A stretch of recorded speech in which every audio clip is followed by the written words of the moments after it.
Então, para mim, a fé, ela é um amor puro. Porque é tudo que você acredita. Então, quando na época que eu fui esportista, aquele momento de reflexão, aquele momento de ajoelhar ali no vestiário, de você entender, de você pedir, de você agradecer que deu tudo certo, de você estar bem, de você não se machucar.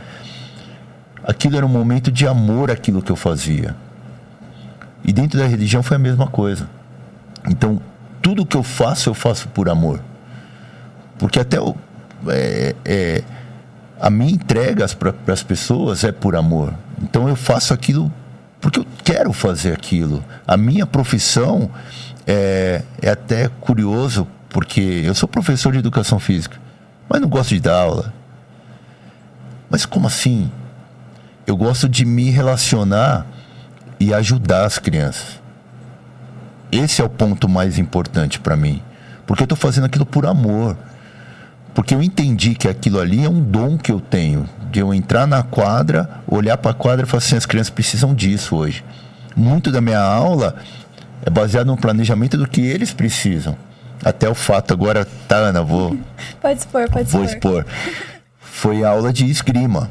A Ana, ela fazia minha aula, frequentava minha aula, mas ela não amava a educação física, né? Mas ela sempre estava junto comigo. Estava ali, parceira, sempre estava participando, mesmo sem querer estar ali. Só que teve um dia que eu inventei, por conhecer um pouco da história da Ana, né, da família dela, eu falei assim, eu vou trazer algo diferente, eu vou trazer a esgrima para minha aula. E fiz a esgrima de uma forma adaptada, né, Ana? Pegamos o jornal, enrolamos, fizemos a espada, foi TV com toda a construção. E é engraçado que, por que me marcou isso? Porque quando ela pega a espada pronta, aí entra o lado espiritual meu. Eu vi uma outra Ana que eu não conhecia. Ali eu achei a Ana de verdade. E não deu outra. Ela ganhou de todo mundo da sala, dos meninos, das meninas, ela destruiu. Foi minha melhor aluna na aula de esgrima. Uma vez na vida, né? Que isso. Então, assim, sempre foi a minha entrega. Sempre foi a minha fé, que para mim é o amor, na representação de tudo que você faz. Você entendeu? Então, assim, na religião é a mesma coisa. Quando eu ajoelho, eu bato cabeça, quando eu acendo uma vela, quando eu faço uma oração, quando eu ponho a minha guia, eu ponho pela fé, pelo amor que eu estou sentindo naquele momento. Não para pedir ou exigir alguma coisa de Deus para fazer alguma coisa. Pelo contrário. Por estar junto com Ele. Porque acima de tudo isso a gente tem um livre-arbítrio, né? Das nossas escolhas, dos nossos momentos, das nossas decisões, das coisas que acontecem com a gente, não pertence a Deus. Pertence a nós. Ele nos deu tudo isso. E a gente escolhe tudo isso. E aí vem consequência de todas as situações. Livre-arbítrio, né? É isso, é justamente isso. Então, toda vez que eu faço a minha oração, que eu acendo a minha vela, que eu ponho a minha guia, eu faço pelo amor a minha fé. A fé em Deus, a fé naquilo que eu acredito, a fé nos meus orixás, a fé nos meus guias. Então, sempre vai estar relacionado a isso. Então, a fé para mim é o amor, independente da religião que você esteja. Então, tem muita gente que encontra em cada sua religião. Eu encontrei dentro da Umbanda. Tenho certeza que eu encontraria em outras religiões muito parecida a Umbanda, próxima, ou numa linha de entendimento próximo da Umbanda. E acho que até já passei isso para você numa conversa informal que a gente teve. Eu acho que eu me encontraria em outras, mas porque eu levaria o amor e a fé que eu tenho dentro de mim. Porque o Deus, para mim, é o mesmo. É o mesmo. Eu vou encontrar esse Deus em qualquer religião que eu vá. Porque esse Deus está relacionado ao amor que você está colocando. Se eu bato cabeça, ou se eu ajoelho, ou se eu falo amém, ou se eu falo que assim seja, não importa tanto daquilo que você está entregando. Isso na minha humilde opinião, na minha forma de pensar. Então, assim, a doutrina que você segue, a estrutura que você tem, só é aquilo como uma imagem, é aquilo, para meu ponto de vista, é aquilo como uma linha de atuação para você buscar a Deus. Eu acho que a fé te leva a isso. Então, eu posso estar no meio da mata, eu posso estar dentro de uma igreja, eu posso estar em qualquer lugar, que só vai depender de mim elevar a minha fé a Deus. Eu acho que a minha relação com Deus, com a espiritualidade, é isso. Entendeu? Eu, diante de tudo que você fala e nos traz, acho que promove muitas reflexões, né? Muitas. Acho que não só em nós que estamos aqui, mas tenho certeza que nas pessoas que estão nos assistindo. E vai muito ao encontro daquilo que é o programa, né? Porque todas as pessoas que estão vindo aqui, elas colocam isso. Elas já transitaram em outras religiões, momentos, inclusive, que ficaram fora de alguma estrutura religiosa, mas tinham práticas pessoais, né, que levavam à fé. Mas todas elas, de repente, chega um determinado momento ali que fala, é aqui que eu me identifico. E isso não, em momento algum, isso tira a importância da outra religião, ou o respeito, ou conviver com outras religiões. Na verdade, para você, isso funciona, né? A Umbanda, para você, é o espaço onde você se sente verdadeiro, se sente Sim. inteiro, e é ali que você pratica a tua espiritualidade. Eu acredito profundamente que esse é o caminho, entende? Não é eu, você ou a Ana Clara determinar o caminho, né? Isso é uma coisa muito pessoal e é muito interessante porque cada um de nós é um universo, né? Cada ser humano que está aqui é um universo e cada universo tem ali as suas peculiaridades, né? As suas características e tal. E esse gostar de é muito pessoal, né? E eu também entendo quando o Rodrigo fala sobre eu aceitei, né? Você falou aceitar. Eu acho que isso também não está errado aplicar na fala, porque essa decisão, ela também é sua. Sim. Né? O aceitar, eu acho que no seu caso, passa muito, em momento algum como desrespeito, mas passa muito por essa ideia de que, pô, é isso. Então, a partir de agora, eu assumo isso para minha vida. Isso. Né? Então, hoje você se coloca como um bandista, é o que você leva para sua família, você e a Ana, é como vocês praticam a espiritualidade de vocês e como vocês se entregam na vida, né? Você se entrega dessa forma. E a Umbanda para você é uma relação de profundo amor, né? Sim. E é assim que você passa para as pessoas. Então eu entendi muito a tua lógica, o teu raciocínio. E uma coisa que me chamou muita atenção, Rodrigo, peço licença para comentar, é a questão de você ter compreendido que, na verdade, você tinha que compreender o processo do seu pai, né? Mas não como necessariamente um resgate, como... Sim. Não, era simplesmente entender os caminhos da vida e por que aquilo aconteceu, sem culpa, né? Não, total. Porque essa culpa que muitas vezes a gente carrega é ruim, né? Porque assim, eu vejo muitas histórias, né? Eu não tenho pai, às vezes... Por isso eu fiz isso, por uma culpa, por isso eu fiz aquilo. Comigo nunca teve isso. E pode ser duro o que eu vou falar agora, mas é verdade. Muitas vezes eu não senti falta do meu pai. Porque minha mãe supriu muito isso. Minha mãe entregou muito isso para mim. E além do mais, né? Você tinha apenas 1 ano, né? Sim. Então, a experiência de viver o filho e o pai, trocando em miúdos, você não teve. Não. Né?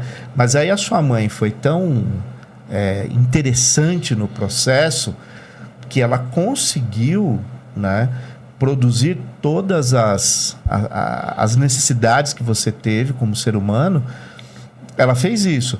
Mas deve ter tido um custo para ela, né? Porque você disse que compreende isso com muita clareza depois. Muito Porque hoje depois. você vai e você sabe quão difícil deve ter sido para ela, Sim. naquele mundo, porque, vamos dizer a verdade, um mundo machista, um mundo que impõe à mulher uma série de questões, e ela era uma mãe que não tinha o aporte da figura masculina ali. Sim. Né? Não que isso seja decisivo, ela provou isso. Sim. Né? Mas é interessante analisar o quanto ela deve ter, na intimidade dela, feito reflexões e sofrido, né, Sim. do mundo, toda essa pressão de ser uma mãe de 2 crianças e mesmo com o apoio da família, enfim. Mas era ela, né? A hora que deitava ali, era ela. Sozinha, né? Ela com o universo dela, né? Então, assim, mas é muito engraçado que a figura da minha mãe é muito forte pra mim, assim, porque é muito prática. Minha mãe é muito prática. É isso. Então vamos resolver. E teve que ser assim, né? Teve que ser assim, a vida foi assim. Aí eu lembro que na minha adolescência, ali no final da minha adolescência, eu falei pra ela, mãe, por que você não procurou uma outra pessoa? Ela teve um namorado que até se relacionou comigo, com a minha irmã. Ela falou assim, eu falei assim, e que não deu certo vocês dois, né? Ela falou assim, o dia que ele virou pra mim e falou assim, vamos juntar. Ela vira pra mim brincando e fala assim, na minha casa ninguém entra, dos meus filhos cuido sozinha. Aí ela colocou essa frase, ela falou assim, eu não queria ninguém na minha casa, poderia até ter uma relação, mas cada um no seu canto, na minha casa não. Na minha casa, em respeito a toda a minha vida, era eu, você e a sua irmã, né? E assim foi. Aí vem a presença das minhas tias, das minhas avós. Aí uma tia se separou, foi morar com a gente, tudo. Então tem todos esses processos das minhas tias dentro da minha vida também, né? Mas minha mãe sempre foi aquela que todos da família, todos dos dois lados, paterno e materno, vai procurar ela.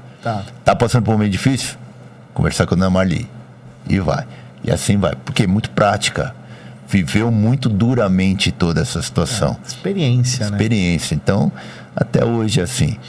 E essa questão do meu pai é muito interessante porque como eu não senti falta, mas acho que no meu inconsciente, nos momentos da adolescência, imagino.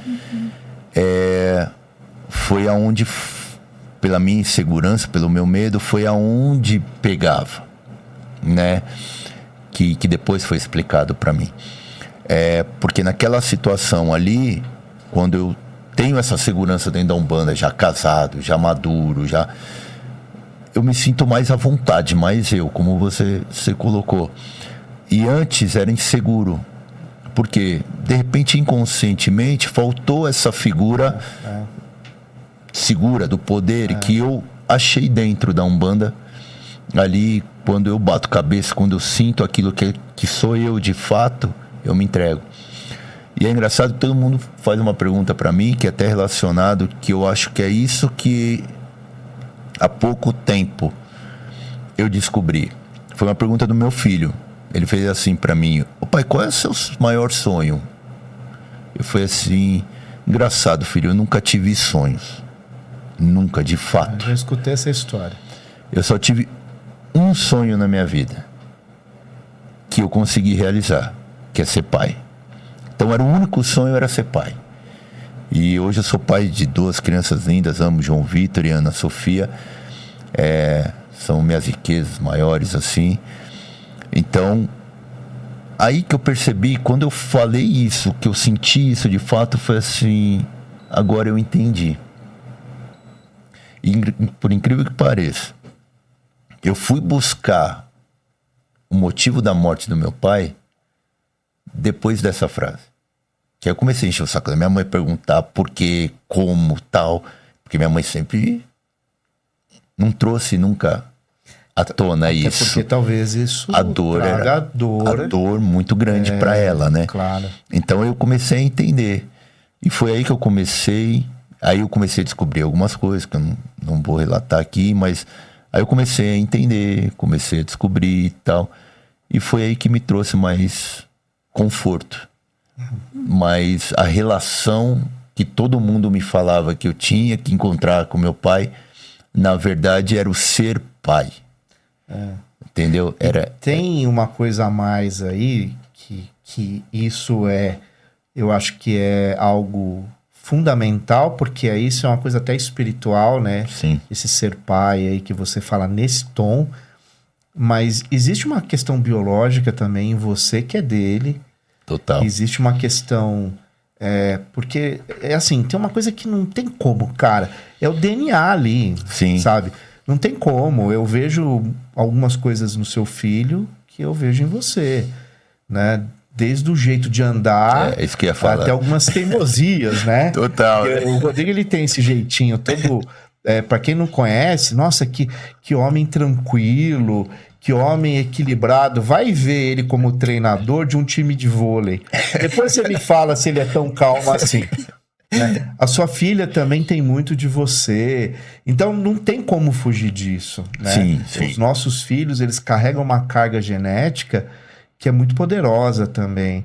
Então eu acho que esse buscar compreender é também um processo de autoconhecimento. Sim. É aí que eu queria chegar. Né? E Sim. a espiritualidade, ela traz, eu acredito muito que a espiritualidade, essa busca, esse caminhar, traz autoconhecimento, como eu também acredito que conhecer a história da nossa família também traz autoconhecimento. Sim. Né? Porque eu sou parte do meu pai e parte da minha mãe. Sim. Né? Então isso é inevitável. Né?